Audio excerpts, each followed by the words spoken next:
Epstein file आजकल काफ़ी चर्चा में है, न्यूज़ में और सोशल मीडिया पर इसकी काफ़ी चर्चा हो रही है। आइए आज इसके बारे में बात करते हैं कि एपस्टीन क्या मामला है, एपस्टीन फाइल्स का। एपस्टीन कौन है, इसे एकदम शॉर्ट भाषा में और सरल शब्दों में समझेंगे। जेफरी एपस्टीन एक व्यक्ति का नाम है, ये आपको क्लियर हो गया। जेफरी एपस्टीन अमेरिका का एक अमीर फाइनेंशियर, बैंकिंग, इन्वेस्टमेंट से जुड़ा एक व्यक्ति था। वह अमीर और ताकतवर लोगों के बीच उठता बैठता था। राजनेता, बिजनेसमैन और सेलिब्रिटी वगैरह उसके फ्रेंड सर्कल में थे और उनके बीच वो उठता बैठता था। अब इसमें हम पूरी कथा समझेंगे कि धीरे धीरे क्या हुआ, किस तरीके से वो विवादों में आ गया, किस तरीके से आज उसकी जो खबर है वो हर न्यूज़ चैनल पर और हर सोशल मीडिया प्लेटफॉर्म पर बिजली की तरह फैल रही है, आग की तरह फैल रही है। बदनाम क्यों हुआ था ये? उस पर नाबालिग लड़कियों के यौन शोषण और सेक्स ट्रैफिकिंग के बहुत गंभीर आरोप लगे थे। 2019 में उसे अमेरिका में गिरफ्तार किया गया। जेल में रहते हुए उसकी मौत हो गई, जिसे लेकर आज तक सवाल उठते हैं कि उसकी मौत कैसे हुई। उसने आत्महत्या की या फिर बड़े लोगों ने उसे ज़बरदस्ती मरवाया है। आइए समझते हैं कि एपस्टीन फाइल्स क्या है और क्यों ये शब्द इतना चर्चा में है एपस्टीन फाइल्स के नाम से।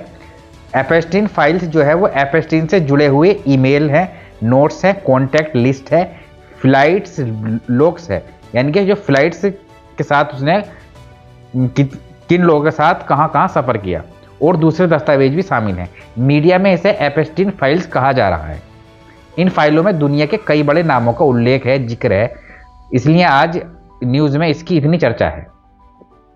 अब एक बात हम जरूरी बता दें कि अगर किसी व्यक्ति का नाम एपस्टीन से जुड़ा हुआ है या उसकी किसी भी कॉन्टैक्ट में है, ईमेल में है उसका नाम, या किसी भी फाइल से जुड़ा हुआ है, इसका मतलब ये नहीं है कि वह अपराधी है।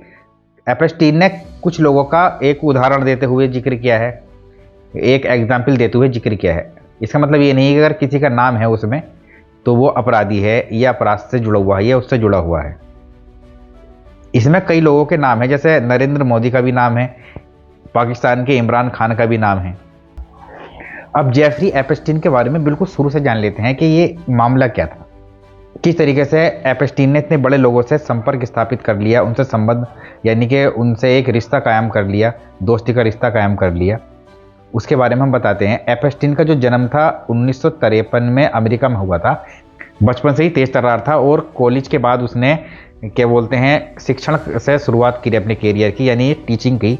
टीचर बना, वो एक अच्छा खासा टीचर था। जल्दी ही उसने फाइनेंस की दुनिया में कदम रखा और अमीरों के साथ काम करने लगा। ये उसका शुरुआती सफ़र था। उसी बीच उसका जो मेल मिलाप होने लगा वो बहुत ही शक्तिशाली लोगों से होने लगा, जो बड़े बिजनेसमैन थे, बड़े राजनेता थे, बड़े सेलिब्रिटी थे। अब जब उसने बैंकिंग सेक्टर में कदम रख लिया तो उसकी मुलाकात बड़े बड़े लोगों से होने लगी। उसके क्लाइंट्स भी उद्योगपति, नेता और ऊंचे पदों पर जो आसीन लोग थे वो होने लगे। ये एक तरीके का नेटवर्क बनता चला गया। अब एक कहानी मोड़ लेती है। एपस्टीन पर आरोप लगे कि उसने नाबालिग लड़कियों का यौन शोषण किया है। केवल इतना ही नहीं, वह लड़की और बालिकाओं को यौन तस्करी के नेटवर्क का हिस्सा बनाने के लिए भी दोषी था। ये आरोप 2000 के दशक की शुरुआत में सामने आए थे। 2008 में उसने एक विवादित कानून समझौता किया, जिसके तहत उसे हल्की सजा मिली, जिससे न्याय व्यवस्था पर सवाल उठ गए कि भाई इतने गंभीर आरोप और इतने बड़े आरोप और उसे केवल मामूली सी सजा दी गई। ये मामला अमेरिका में बहुत ही बड़ी एक तरीके से क्रिटिकल बन गया, आलोचना का कारण बन गया, क्योंकि इससे पता चला कि पैसा और शक्ति कैसे न्याय को प्रभावित कर सकते हैं। 2019 में फिर से एक मामला सामने आया। एपस्टीन को फिर से गिरफ्तार किया गया, इस बार संयुक्त राज्य संघीय आरोपों के तहत, जिसमें नाबालिगों के यौन शोषण और तस्करी के गंभीर आरोप शामिल थे।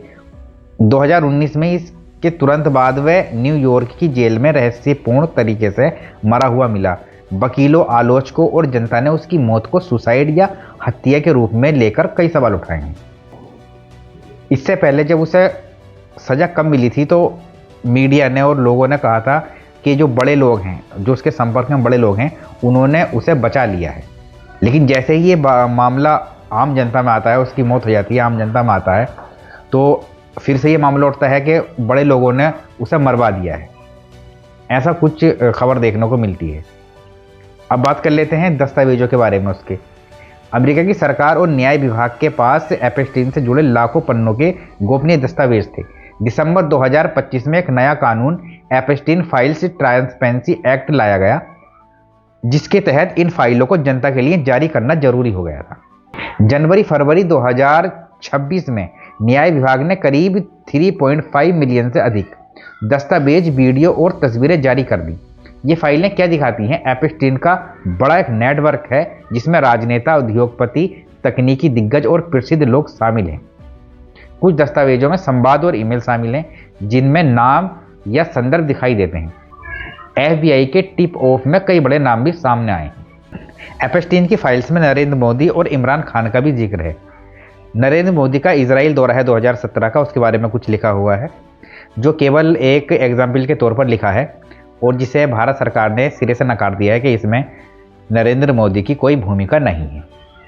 वहीं इमरान खान के सपोर्ट में भी कुछ बात कही गई है, उसमें उन्हें भी दोषी नहीं ठहराया गया है। उनसे जुड़े कुछ पॉजिटिव ही पॉइंट हैं इमरान खान से जुड़े हुए जो एप्स्टीन के फाइल्स में हैं। आज की वीडियो में सिर्फ इतना ही, मिलते हैं फिर किसी और वीडियो में। अगर वीडियो अच्छी लगी हो तो पेज को फॉलो कर लें और वीडियो को लाइक शेयर जरूर कर दें। और अगर आप यूट्यूब पर हैं तो वीडियो को लाइक शेयर कर दें और यहाँ पर हमारे चैनल को सब्सक्राइब जरूर कर लें।